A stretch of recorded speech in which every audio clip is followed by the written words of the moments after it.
Hi everyone, it is a pleasure to be here. Thank you to TOPdesk for inviting me. I'm very happy to be here, part of this brilliant and impressive setting. And I brought a story for you called The Offer You Can't Refuse. This is a story about how customer experience is changing. And I think if you look back to the last few months that we all have been through, I tend to call this the biggest digital training course the world has ever seen. I mean, we were just obliged to go to digital for every part of our life. I mean, we discovered the fun part of working from home. We all know those benefits. We also encountered some downsides, and we all had to deal with this. And now this is part of our day-to-day life. This has become the biggest digital training course the world has ever seen. And you see this if you look around. If you look, for instance, to the results of Netflix of the last quarter, you clearly see that digital was not just for work, but also for entertainment. They had the best quarter ever. I think my friends at Disney were extremely happy that they started with their Disney Plus streaming just before Christmas last year. I mean, all their parks are closed, their cruise ships are docked, the movies are postponed, so basically they were without any income. And now they started Disney Plus, a direct-to-consumer streaming channel, the Disney's version of Netflix. In the beginning, it was pretty successful. They had 29 million users by the end of February. Now, at the end of May, they had more than 50 million users. To be honest, I don't know that many products that have more than 50 million clients in 6 months' time. So you see how digital entertainment is like a magnet for our attention. Same with communication. Online drinks with friends have become a new norm, and WhatsApp, their usage increased with 40%, and we can keep going on like this. But also commerce, and I think this is an important one for many businesses. Already in the beginning of the crisis, Amazon said we will need 100,000 new employees to keep up with demand. 2 weeks later, they said, well, we actually need another 75,000. And you hear more and more stories like this. Like, I'm a huge fan of Instacart. This was already a successful company before the start of this crisis. This is a front-end e-commerce company in the grocery segment in the US. You select online your favorite grocery, then you select your items, and then they bring that to your house. These guys were doing pretty well. In the first week of the crisis, they said, we actually need 300,000 extra employees to keep up with demand. The CEO of Shopify is one of the largest platforms for e-commerce around the world. It's a Canadian company. It's the most valuable Canadian company. They said, look, if you look to e-commerce in the past, it was a steady growth. Then we had a peak for Black Friday, and then we went back to normal. What we see now is that that peak of Black Friday is now the day-to-day average. And these figures here show it very, very clearly. If you look at the evolution of e-commerce, these are US figures. Between 2011 and 2018, e-commerce doubled in penetration from 7% to 14%. Now, in the last 8 weeks, we doubled again. So what used to take us 7 years now took us 8 weeks. So you see how fast these things are evolving. And in my opinion, for many, many customers, digital barriers are just gone. They are lower than ever before. This has been the biggest digital training course ever. That's the customer side. If you look at businesses, it's basically the same thing. This has been the largest exercise in digital flexibility, in resilience, in creativity, in entrepreneurship. And some companies were really ready for this. Like Panera Bread is a very interesting case study. This is a food chain, a restaurant chain in the US. They have loads of bread. It's basically a bakery, but they also make salads and sandwiches and stuff. And these guys were ready. They had a state-of-the-art e-commerce platform. They even had their own delivery service. They didn't want to rely on Uber Eats because they believed that, eats margin. And then something funny happens, or not funny, it's actually shocking what happened. Like in the US, you have two types of supply chains of food. You have the supply chain towards the stores, and those weren't organized for a crisis like this one. So in many states, you had actually scarcity of food. On the other hand, you have the supply chain to the restaurants, which is in perfect shape. So these guys here from Panera Bread, they said, this is crazy. I mean, we have people that don't have enough food. We have way too much. So what they decided to do was just in 2 weeks' time, turn their restaurant formula into a grocery store. They said, we got all these vegetables, we have all this fruit, we have fish and steak and chicken. Let's sell this directly to our customers. And they can choose whether they're going to pick it up at a drive-thru, or we can use our delivery system to bring that to their house. It just took them 2 weeks to evolve from a restaurant chain to a grocery store because they were ready, because they had the resilience, the creativity. I love these kind of stories. And you know, the truth is, we all know this, you had companies that were ready and you have companies that weren't ready. The ones that were ready are now speeding up. And in the ones that weren't ready, the sad news is you basically still have two groups. You have the group that decides like, yeah, this is the time, we have to speed up and these guys will be okay. But what is almost impossible for me to understand is that you still have a group of companies that thinks like, yeah, it will go back to normal in a few months from now. I think we will have to say goodbye from those companies in a few weeks from now. There's no other choice. And you know, I'm very positive about all this. I think this could become the beginning of the golden age of digital. I did not invent this formula, this word, the golden age of digital. It's actually a word, a form of study of this fantastic lady called Carlota Perez. She's from South America. She's a professor of economics, extremely smart, very bright. And her entire life, her entire career, she studied the 5 large, big technological revolutions that the world had in the last 240 years. So we had the Industrial Revolution, we had the age of steam, the age of steel, the age of mass production. Now we have the age of digital. And every single time when one of those big transformations comes in, we see the same pattern. Every time there's like what she calls an installment period, which means that a new technology comes into the market, it shakes things up, it disrupts the market. Some individuals and companies really understand it and become extremely rich because of that. Think of Henry Ford, think of Jeff Bezos. And it feels dishonest sometimes. It feels like they are taking a lot of advantage and others are suffering. And then a big crisis hits the world. After that, we come in what she calls the golden age of that technology, the deployment phase, where more and more people understand the power of that technology, use the power of that technology, and because of that, the benefits are more spread out than ever before. This could be the beginning of the golden age of digital. Possibly in 2030, when we will look back to 2020, we will say that was a turning point in our history. And you see small signs all over the place that this is happening. Satya Nadella said it 3 weeks ago. He said, look, in the last 2 months, we had more digital transformation than in the last 2 years. You have times 35 for digital healthcare, for instance. And I believe that digital will become part of every customer interaction. And I really mean every customer interaction. Even though you're a fully offline business, it will have a digital component. Because, you know, if you look outside now, what do you see? That's the main question. Do you see the world? No, you see part of the world. There's a big invisible layer on top of the world that is growing in importance every single day. In the past, we talked about online and offline. We talked about digital and analog. We have to say goodbye to that spread. We have to think in a hybrid society where every part of our life will have a digital component. And you know, it's not just the Amazons of the world that are moving into this phase. Look at McDonald's. I'm a huge fan of the transformation that they went through the last few years. We have all seen this. And now they're going to take that one step further. And their secret weapon is their app. The McDonald's app is one of the most successful apps in many countries, like in Belgium, where I come from, and the Netherlands, where we're hosting this event. Millions of people are using it. It's extremely, extremely successful.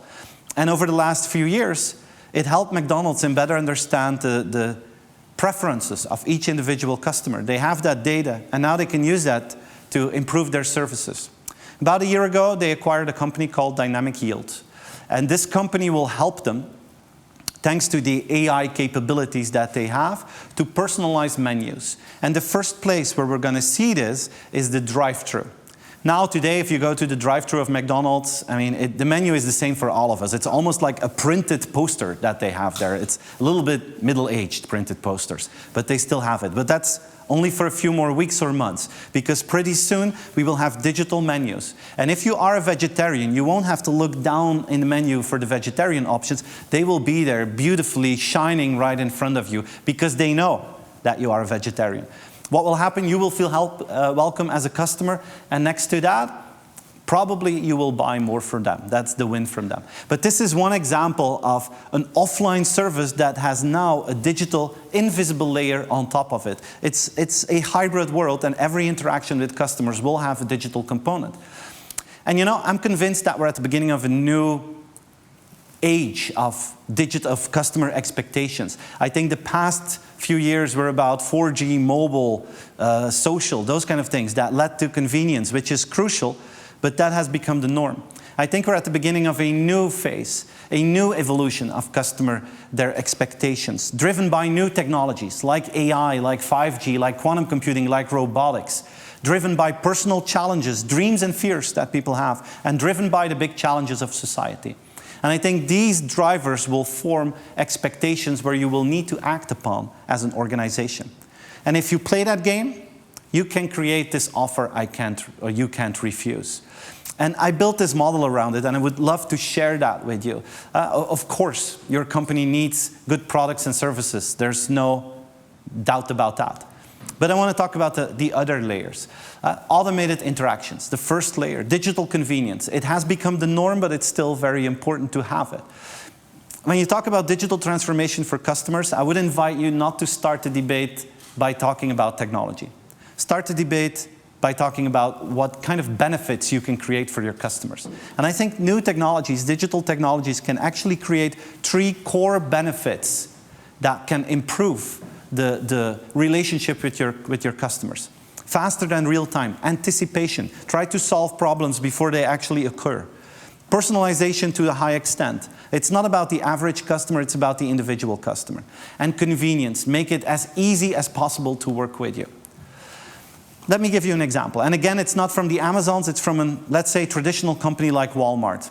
At Nextworks, where Nancy and me work, where we're partners, we love to work with Walmart, because many people think that Walmart is like a dinosaur and that they are being removed in the world because of the Amazons. Well, it's not true, because Walmart is actually one of those companies that is fighting back in a very strong way. And Walmart thought, okay, what can we do to fight back against Amazon? How can we create benefits for customers that maybe Amazon cannot even supply? And they started to use their assets. And one of their assets are their stores. And people can buy online, they can pick it up in the store, but they don't want to wait in line because time is a scarce resource. You just want to have that as fast as possible. But if you drive by a Walmart, if you go home after work, maybe you want to stop and go to one of these pickup machines, you scan your phone, and you have your package in 30 seconds. This is extremely smart. Walmart has more than 5,000 stores. They deployed these pickup towers in 1,800 stores in less than 6 months' time. For a company of that size, that is an unseen deployment of new technology. But they go one step further. They said, okay, what if people don't want to come inside? What if they think coming inside is a waste of time? Well, why don't we use the parking lots? We have all these parking lots, and then people can just come by, and we put the stuff in their trunk. And they announced that with this fantastic commercial that you see behind me here. If you are 40 plus like myself, this is like a trip in memory lane. But it does show the power of a parking lot infrastructure to save out time for consumers and to do a faster and better delivery service than what Amazon can do. And then you can think, okay, but what for customers that don't drive by a Walmart when they go home? Oh, no problem. They have now in-fridge delivery. You order your products online, and they deliver it directly into your fridge. They have digital locks. They have cameras. You can see what they're doing in your house. And by the time that you're home, all your fresh products are installed in your fridge. You don't have to worry that they're going to get stolen. You don't have to worry that they will go bad because of the weather. They take care of that. And all these innovations, and this is just a few of them, all these innovations have a tremendous effect. There are as many people who consider to buy from Amazon as from Walmart online. And when it's about fresh products, about groceries, there are actually more people that want to buy from Walmart than from Amazon. They are fighting back, and they're using the customer as the guiding star, and technology is the enabler to do that. I think in this phase of building the offer you can't refuse, it is about transactional optimization. Try to make every small detail of that customer journey as easy as possible for your customers. And if you ask me, okay, Stephen, what is the guideline? What do we need to take into account when we develop new interfaces for customers? Well, I'm convinced by the time that it's 2025, successful interfaces will be more invisible, more personalized, they will cost less effort, and they will be proactive. These are the 4 characteristics of the interface of the future to create that transactional optimization and build the second layer of the offer you can't refuse. And then we continue. Then we go into a next phase that is more emotional. It's about becoming a partner in life of your customers. If digital convenience becomes the norm, then the question is, what comes beyond that? What are customer expectations beyond convenience? And I think in this phase, we will need to make that flip.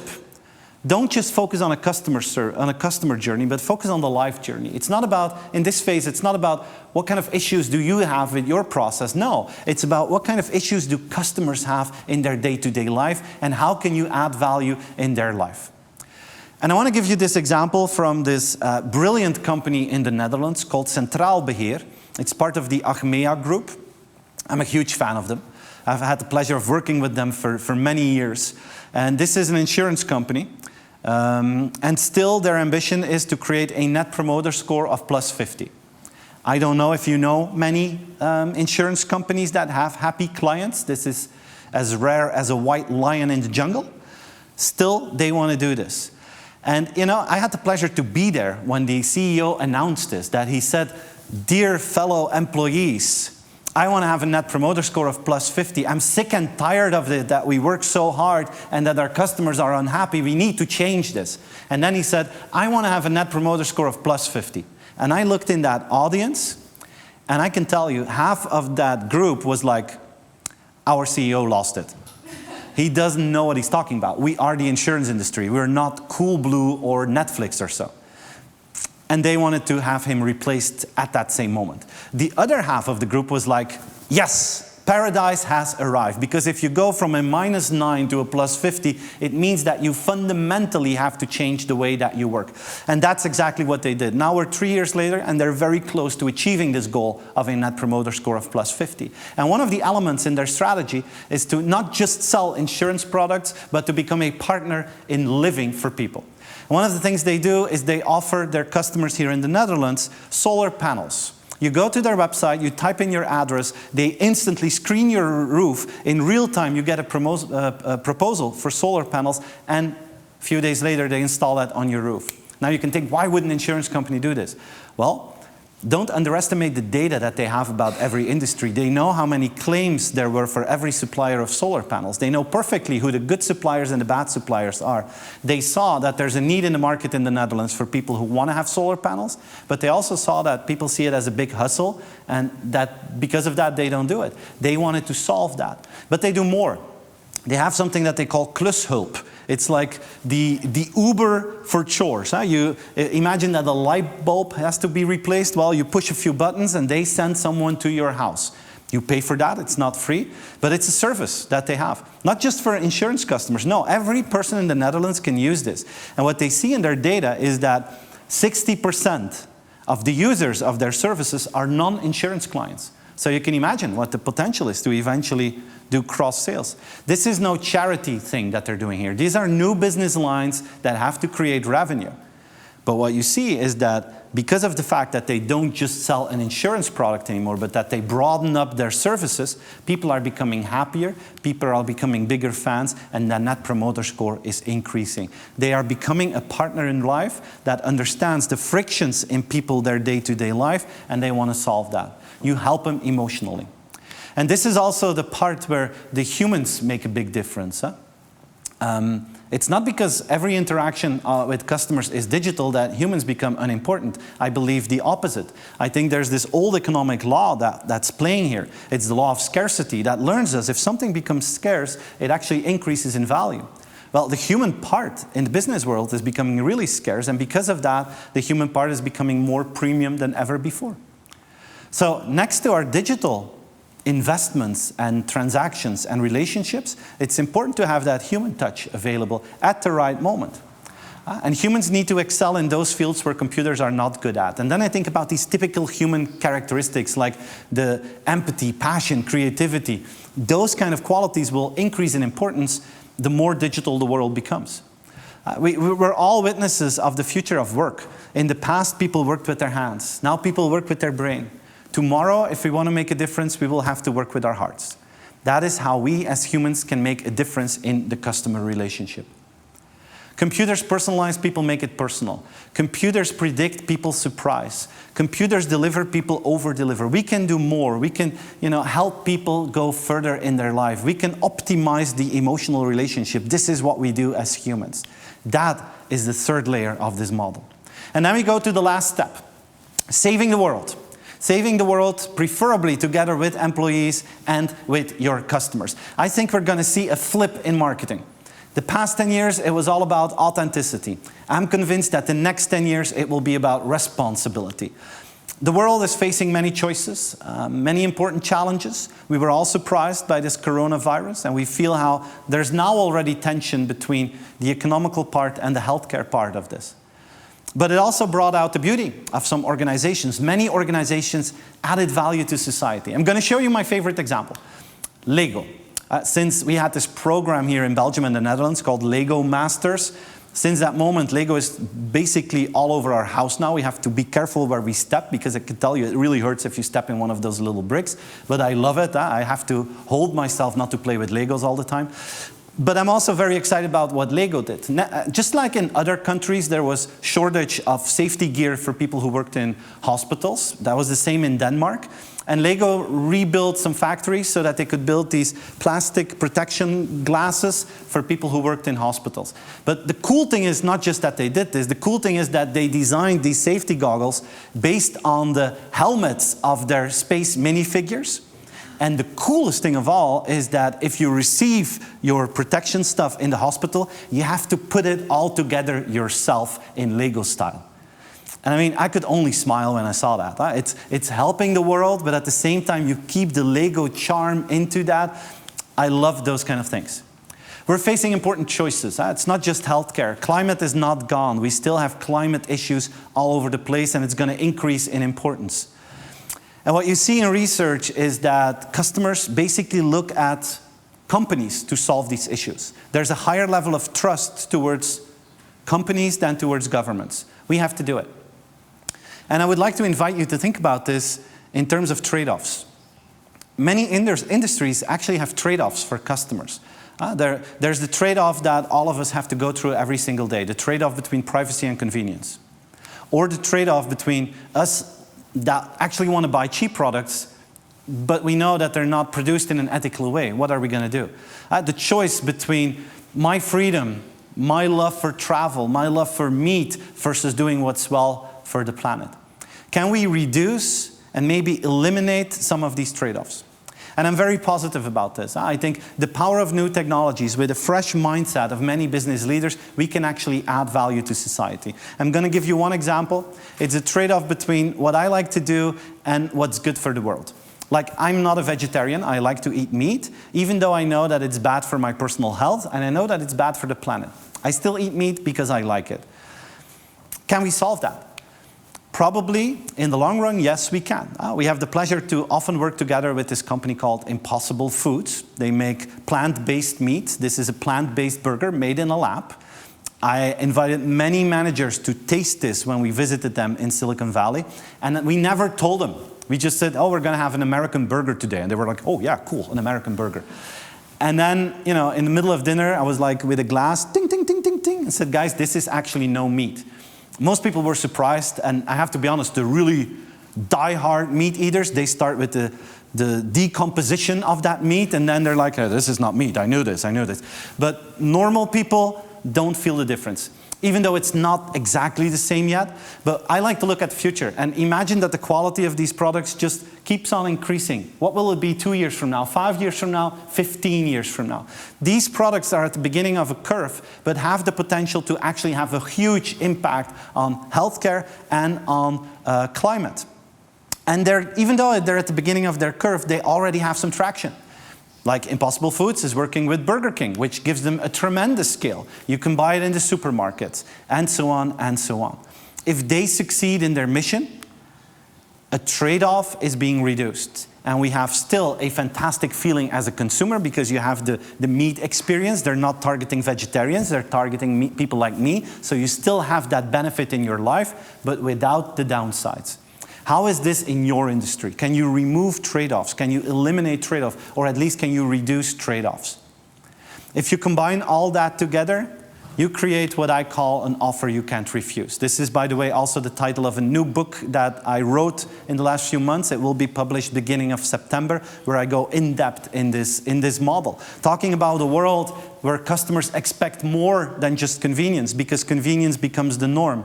A world where new customer expectations are being formed, driven by new, even more powerful technologies, my personal dreams and fears, and the challenges that the world is facing. If we combine that, we can create an offer people can't refuse. And we can do that together with our employees, and we can do that together with our customers. I just want to add one little detail to this model. It only works bottom up. Some companies come to me, like NGOs, for instance, and they're like, yeah, but Stephen, we're saving the planet. Why isn't it working? Well, probably because your digital interfaces are not good enough. The hard sentence that I'm going to say, and a lot of people don't like this sentence, is that it's still me first, planet second.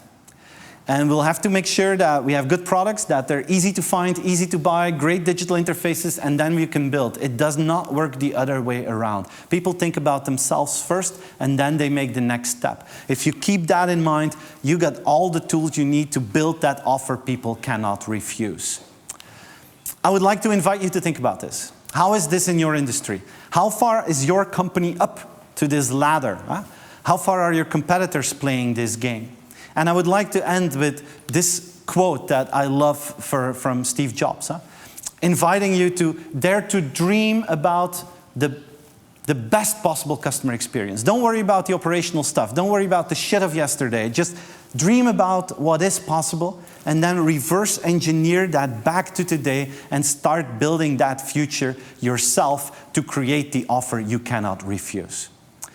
If you would like to play with that, I wish you all the best with that. I hope this was some good inspiration for you. If you'd like to see more of me, feel free to check Instagram, YouTube, LinkedIn. I'll share a lot of content there. And thank you so much for listening to my talk. Thank you very much.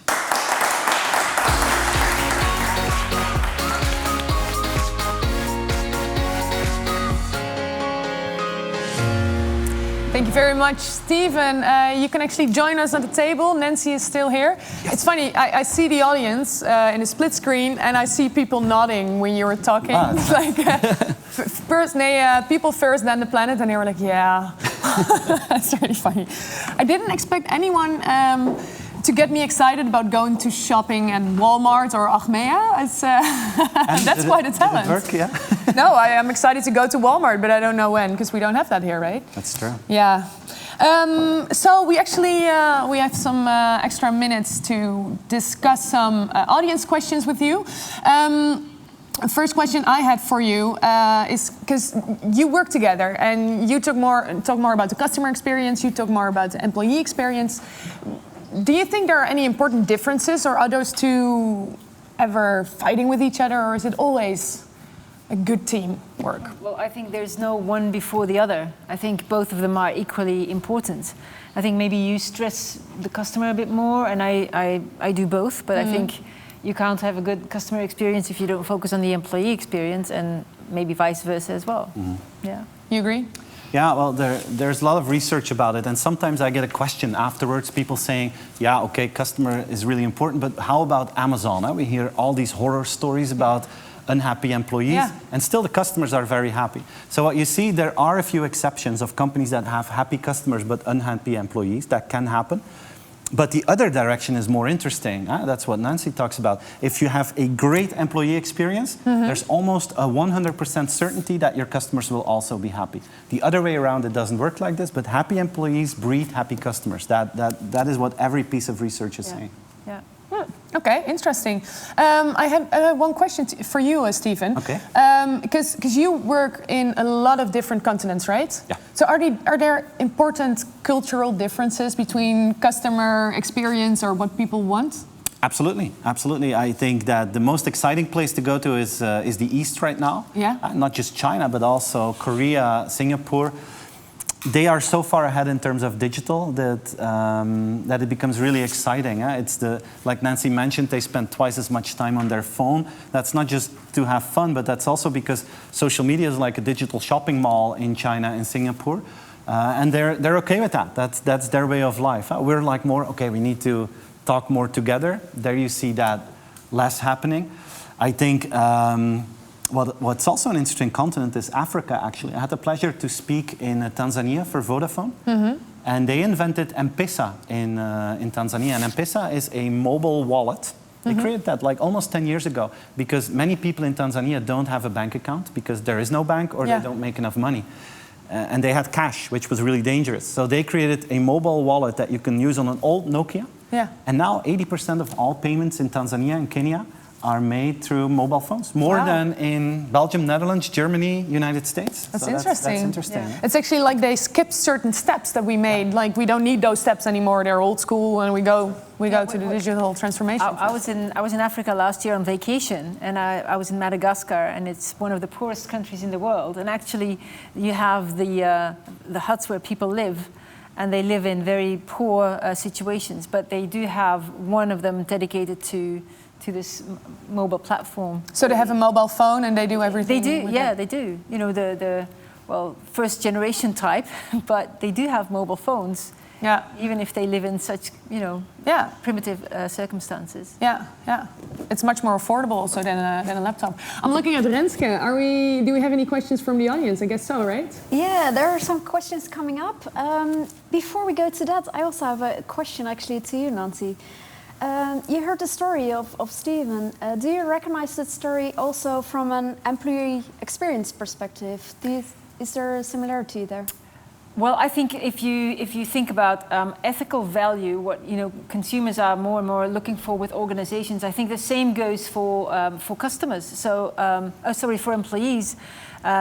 It has now, the shift of power has moved to the customer in the consumer's world, but I think it's also moved to the employee in the working world. So it's not just companies deciding who can work for us, but it's actually they have to convince future employees, please come work for my company. Right. So I think there's a shift in power there as well. And as I mentioned, that people are so influenced. We look for reviews when we go out to travel. I think if you look at, for example, Glassdoor, which is like the TripAdvisor for organizations, we tend to look at reviews before we apply for a job at a certain organization. And I think having these strong values within your company is absolutely crucial to get people to come work for you. So yes, I do think the similarities are big. And also maybe like the image of a company is more important, right? Like, are you, Yeah, but you have to keep in mind that basically we've moved from companies being these black boxes to companies becoming these glass boxes where everybody can see. Everything has become visible to the outside world. So if you have a good image, which to me sounds a bit like, you create a brand, you do some employer branding, that's not what's going to make it work. It's about what people actually experience on the work floor and how they talk about this on social media, for instance, that will become crucially important. Good. Yeah. Do you have another question? Yeah, we have a question also from somebody via Zoom. So, it's Teun. Let's see a cat. Oh, there we are. Hello. Can I get you on the other queue as well? No, we can't. Hi. Who are you and how are you? Hi there. My name is Teun and I'm working at PostNL in the Netherlands. And of course, I'm using TOPdesk in a lot of our processes at work. And therefore, I had a question to you, Steven. Yeah. Okay. Namely because we were talking about customer satisfaction and trade-offs, but whenever we try to have communication with our customers, on the one side we have humans, and on the other hand we have AI and robots. And do we ever gonna get the AI and robots good enough so we can fool the customers they are thinking to humans? Yeah, good question. I'm gonna quickly repeat the question because I'm not sure if everybody heard it. So the question is AI ever gonna be so good that it will actually fool us for being human? Yeah, I think the answer is very simple to that. Yes, it's gonna be as good. The only question is, when will that happen? I think Nancy talked about voice assistants. I love those things. I have them in my house, but they're very creepy as well. Yeah. Sometimes they start to talk, and then I'm like, shut up, because I didn't ask you something. Shut up, creep. Yeah. So it's very creepy sometimes. So I have the feeling that we're still in the BlackBerry before the iPhone phase. Right. In terms of voice and AI. Especially with written bots. I mean, it's not that perfect yet. So we're going to have to wait for the iPhone moment in AI before that actually happens. No idea when, but I'm convinced that at a certain point we will get there. The most fascinating one that I've seen so far is, but I forgot the name, it's Google... Duplex, thank you. Google Duplex, okay. Where you can just say, hey Google, call my hairdresser and make an appointment, and then it's a voice call. You can hear that it's a computer, but it's a voice call that's pretty good to make an appointment. So, that's it will fool your hairdresser. Yeah, but actually what they've done now is when they use Google Duplex, it has learned so much that when it calls, for example, your hairdresser, now they have to tell the organization they're calling first that they are actually a voice bot. Yeah. Because people, so that's how good it's become. People believe that it was an actual human. Wow, that's super interesting. It's very functional, like calling to a hairdresser and saying, I want an appointment, does 9 o'clock work? No, 10 o'clock. I would love that. That's a simple conversation. They're pretty close to that. The more complex things, very far away from it. I want a senior hairdresser or junior. Yeah. I want the cheapest one, But if I heard your presentation, then it sounded like, well, the best combination is when we're a team, when we have artificial intelligence doing one thing, what they're good at, and people are doing what they are best at. Yeah. So don't you think that it's always going to be like that? I'm convinced it's going to be like that. And it depends on the context. Like, let's take the insurance industry. I talked about that. I think in 95% of the cases, when I have a claim or an issue, I just want to have fast and easy. I don't want a human because it's a waste of time. Oh, you really? Yeah. It's a waste of time. It's too slow. But in 5% of the cases, when someone dies, when your house burns down, when you really have a bad accident, when someone is really ill, when it becomes really emotional. I really hope that's not 5% though. All those horrible scenarios. No, I'm kidding. No, I hope so too. But you know what I mean, right? When something really emotional happens, you really want to have a human. Yeah. Even if a machine is really good, that's the moment that you want to cry on the shoulder and feel the empathy. Yeah. Thanks. I think I'm going to have to introduce my panel. Yeah, I almost forgot. No, I didn't forget you. Because, there's so much to talk about with you guys, but I actually have a very special panel here. Maybe you can introduce yourself? Hi, my name is Martin, Business Unit Director from Global Accounts within TOPdesk. Wow, that was really fast. Sorry. Can you do that again? Just of course tiny I can. bit slow. My name is Martin, Business Unit Director within TOPdesk, Global Accounts in this case. I'm a member of some teams that are very passionate about what the stuff you guys are talking about as well. Yeah, you were smiling all the time. I saw it. Absolutely, yes. Yeah. Can't wait for that era. Okay, thank you, Martin. And next to you is Rick. Yes, I'll try to do it a bit slower. My name is Rick van Berendonk. I'm the CTO of OGD's ICT Diensten. Let's say that a little bit Dutch English. So we're an IT service provider, and as the CTO, I oversee a lot of the technical developments we're doing. So the presentation was also for me preaching to the choir. You're both very excited. Yep. Yeah, and then our next panel member is actually here on video. I hope you can all see her. Her name is Esther. Hi, Esther. Hi. Hi, you were having a cold today, right? You didn't want to affect us with the virus. Yeah, no, we have to play it safe. Yeah, it's very strange. It's probably just a normal cold, what I know within 48 hours. No, but that's fine. I didn't want to take any chances, so but my name is Esther Roelofs. I'm a workplace consultant at Workwire. Very excited about what I'm hearing because we are actually more focusing on the physical components, so the physical work environment and the whole interaction with ICT, digital transformation and behavior. So within the panel, you're the most human touch expert. They say. Okay, that's good. Hey, so before we go to more questions, I actually want to do another poll with the audience. So, question to the audience: you can go to topdesk.joinlive.tv, and you click on the second tab, which says live, and then you get a question. And the question is, what's your single greatest work-related concern right now? It's an open question, so you can answer in a word cloud. You can just type in any question you want. and we'll get a beautiful result here. Maybe I can ask that question to you, Steven. What's your single greatest work-related concern right now? To be honest, it evolved with me because I do a lot of speaking internationally, and the first few weeks that this whole thing started, my agenda evolved from being full to completely empty. I was panicking. I thought this is the end of my life as I know it. Yeah, seriously, I was really afraid. That was my biggest concern. Will I still have a job in the next 18 to 24 months? Yeah.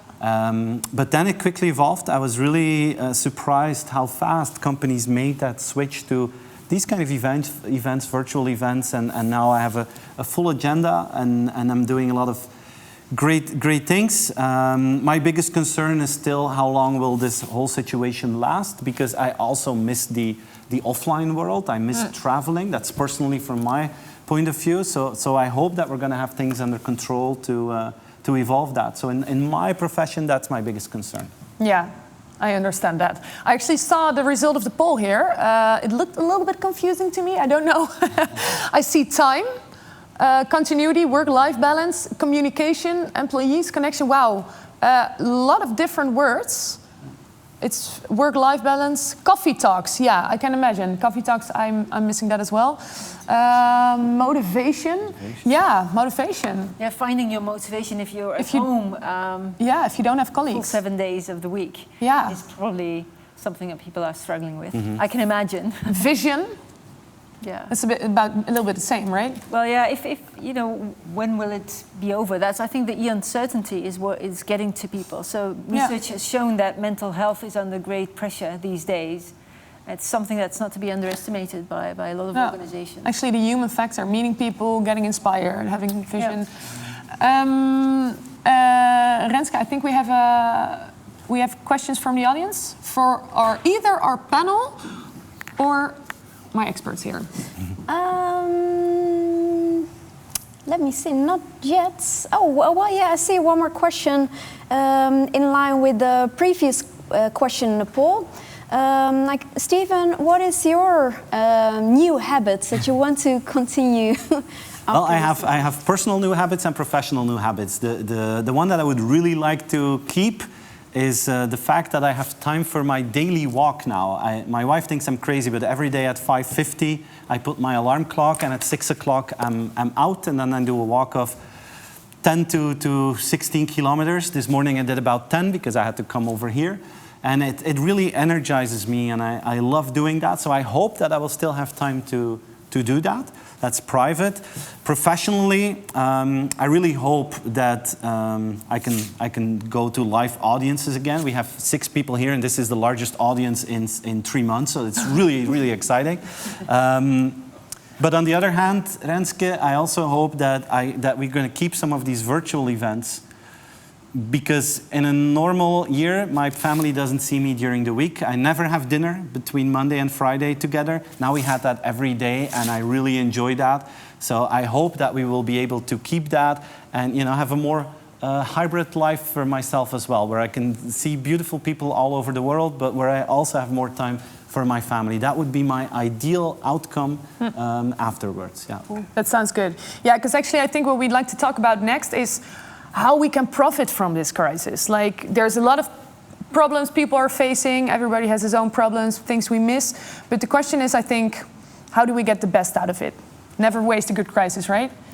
I think with regards to digital, we have always had this extreme resistance to change within organizations and probably with customers as well. And I think because, you know, what I said, what sometimes took months or even years has now come about in just a few weeks' time. And I think because people had to, they did. And I think this is something that we're not going to lose again. No. So I think that's a good thing that we take from this crisis. I hope. I'm going to focus on my panel briefly, because Rick, well, I guess you speak to a lot of different people. What do you think, if you saw this whole word cloud of problems that people are facing, what do you feel is the biggest challenge that you see today around the people you work with? I noticed the word time in the middle. Yeah. What's time? Yeah. I can really relate to that. I see people having struggles with working at home and balancing the work that still needs to be done. But also, of course, here in the Netherlands, we have had for like 2 months, the children couldn't go to school. The schools were closed, the daycare was closed, everything was closed. So the roles of parent, of husband, wife, but also worker, they really intertwined, and it really made it hard for a lot of people. I spoke to both my colleagues, but also my customers, my clients, to really manage that, to manage their time, to balance their time, still being able to do your work, but also doing all these other tasks that suddenly changed all of a sudden. So I can really relate to the time issue. And do you feel that people are getting better at it when they're, like Absolutely. over the past few months, do you see any progression? I see a lot of progression on the one hand because the schools are back open, so that helps a lot really for parents. I mean, they're really like, now I can really focus. And that's the other thing. One of the questions was, what would you like to take with you going forward after this crisis? For me and for a lot of people, it's the focus. I mean, now that the kids are back to school again, you're working from home, you don't have the distraction of your colleagues, so the really focused time, I think that's really a very good thing that will stay with us. That also brings me to what I miss the most and what I see my customers also saying. What they miss is really the interaction, the human interaction. There's nothing like really looking a person into the eyes, getting the energy when you're doing a session, whiteboarding and everything. That's really what I miss. Yeah, vision, motivation, that's two of the words that we saw there, So actually people are going to sort of a digital transformation at home. You're building your office at home. I feel like that, which makes it psychologically difficult to actually split your private life with your working life. So then a question for Martin. Martin, what do you think that organizations should do to get ahead with the digital transformation? That's a difficult one. Yeah, we saved that one for you. Thanks for that one. Many people know me that I'm more forward-thinking, like Steve already mentioned a few topics and so on. And what I see is I don't call it really a battle, but it's always the characteristics of people that some are more risk-averse and some like the change. The COVID crisis made everybody aware that we need to change. Big projects like implementing MS Teams in normally a year could be done within a month, like you said, Nancy. And the big challenge is to keep that pace. So when this is getting back to normal, how can we keep that pace and how can we keep the change? Right. I think Esther wants to say something about it. I saw her finger. Esther, tell me. Well, it's very we hear a lot of the same things at our clients. I think that they are mainly focused now on how can we keep the good habits while everybody is slowly getting back into the office. And because what you see is the whole digital transformation, it had a huge push. So I think that it's going pretty well and experiences are good with it. But then if we look at the physical work environment and the situation, I guess you could say it's lagging behind a bit, and you see that a lot of clients don't really know how to deal with it. So how can we make sure that the physical work environment that everybody is returning to, that it really breathes the way that we are working now, and that it can be, in a way, a sort of a nudge to remind people that we are working in a different way and to prevent people getting back into the office, to fall back into old habits. So, can you give one short example of what you mean? Because I sort of get it, but it's still a little fake. Yeah, well, we actually developed a mixed presence office concept, and it has a lot to do with a new focus on ergonomics. So to prevent people from staring all day into the lens, into the laptop, it's very bad for your posture. So making sure that the environment has a lot of opportunities for different postures, different seating arrangements, but also the facilities to what we are doing right here, having a mixed presence meeting. So being able to shift easily to the people at the table and people calling in and making sure that that is all really supporting the activity of the moment. So that's very important, but I can give a lot of other examples. No, actually, we'll get to that later.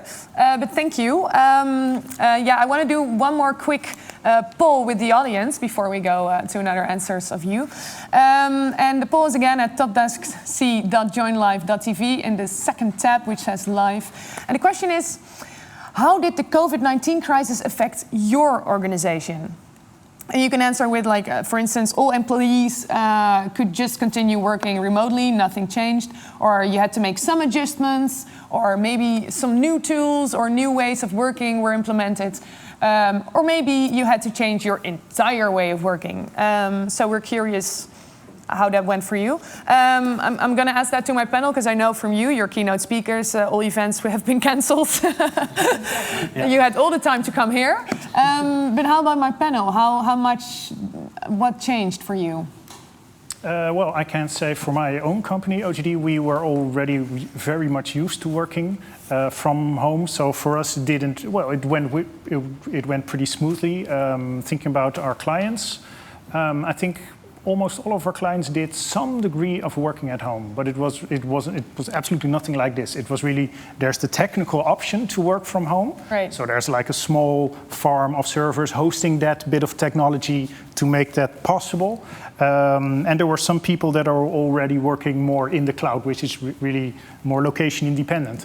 Those companies really had, or like in 2 months, they had a big, huge step forward for it and really going through expanding that, and they were actually most of them were able to really make that transition. Okay, well, because I see the answers now. Most people answer with all employees could continue working remotely, but that's only 40%. So some had to make some adjustments, some had to implement some new tools, and just 6% had to change the entire way of working, which is actually good. But it sounds to me like most people do, I mean, you might say they sort of profited from this fast change, right? You have to change a lot of ways of working, but if you look forward to the digital transformation, that sounds positive, right? I think you could hear in the news as well that, excuse me, some companies really took advantage of this, and in a good sense that is, so that instead of going to the client's office, they could do things remotely, and they could save time, and you didn't need to go by car, you would save gas and stuff, so it would be better for the world. So you've got all these benefits combined, so to speak, so I think that's good. So there is something positive about this time. Well, we're going to take a short break and we'll be back in a few minutes with the breakout sessions where you can continue the discussion in small groups. We'll see you in a bit.